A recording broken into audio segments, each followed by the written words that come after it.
नमस्कार.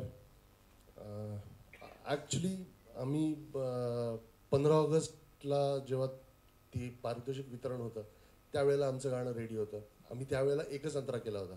गाणं ऐकल्यानंतर आमिरजीने सांगितले यार इसके 2 अंतरे होने चाहिए, तो थोडासा बडा गाणं होना चाहिए. आणि मग आम्ही ठरवलं की अजून एक त्याचा अंतरा वाढूयात. मग आम्ही त्याचं गाणं हे 2 अंतराचं मोठं गाणं केलं. पण एक विचार आमचा कायम होता गाणं करताना, फार महत्त्वाचा विचार होता जो की जेवढं गाणं पॉवरफुल असेल, जेवढं गाणं मराठमोळं असेल, तेवढंच गाणं इमोशनल असायला पाहिजे होतं. सो अंतरामध्ये आम्ही त्याचा इमोशनसाठीचं एक जे स्टेटमेंट्स आहेत तशी यायला पाहिजे, असा सगळा आमचा एक विचार होता. सो त्या विचाराने आम्ही हे गाणं केलं. म्हणजे जेवढं ते आपल्या ज्या लोकांकरता आपण ज्या मराठमोळ्या लोकांकरता हे गाणं केलं त्यांना तर पोचायलाच पाहिजे, पण ओव्हरऑल गाणं साऊंडसुद्धा करायला पाहिजे इंटरनॅशनल, ते कुठेही त्याच्यामध्ये कमी नाही पाहिजे. सो आम्ही आमिरजींना ती रिक्वेस्ट केली आणि त्यांनी आम्हाला खुली छूट दिली, तू आपको जो चाहिए वो करो. आणि ॲक्च्युली खरं सांगतो, ॲज काय म्हणतात त्याला, आमचं आमचं काय म्हणतात त्याला, तो स्ट्राईक रेट.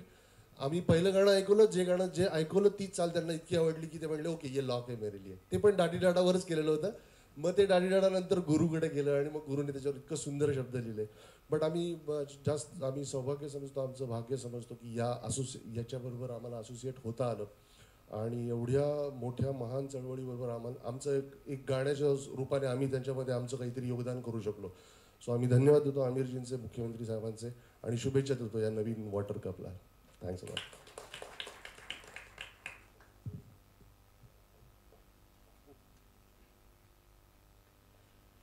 नमस्कार. तुम्हाला सगळ्यांना गाणं आवडलं असेल असं, आवडलं तुम्हाला गाणं? कारण हे इतकं आम्ही जेव्हा नागराजने गाणं शूट केलं तेव्हा इथे बसलेले जेवढे आमचे सहकारी मित्र आहेत त्यांनी कोणीच ऐकलेलं नव्हतं. सगळ्यांनाच आजच हे सरप्राईज हे सगळ्यांना ऐकायला मिळालंय. त्यामुळे आम्हालाही दोघांना खूप कुतूहल होतं की तुम्हाला सगळ्यांना कसं वाटतंय. मला या पाणी फाउंडेशनबद्दल एक अतिशय कौतुकाची गोष्ट, जेव्हा आम्ही आमिरजींच्या घरी गेलो आणि त्यांनी तो सगळा व्हिडिओ दाखवला होता आम्हाला, तेव्हा हे सगळी चळवळ उभी राहिली, ती लोक चळवळ झाली, हे सगळं झालं.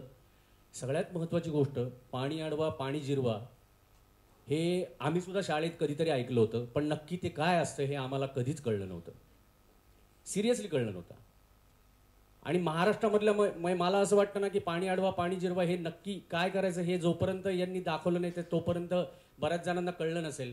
आपल्याकडे फक्त समोरच्याला अडवा आणि शेजारच्याची जिरवा, असं महाराष्ट्रामध्ये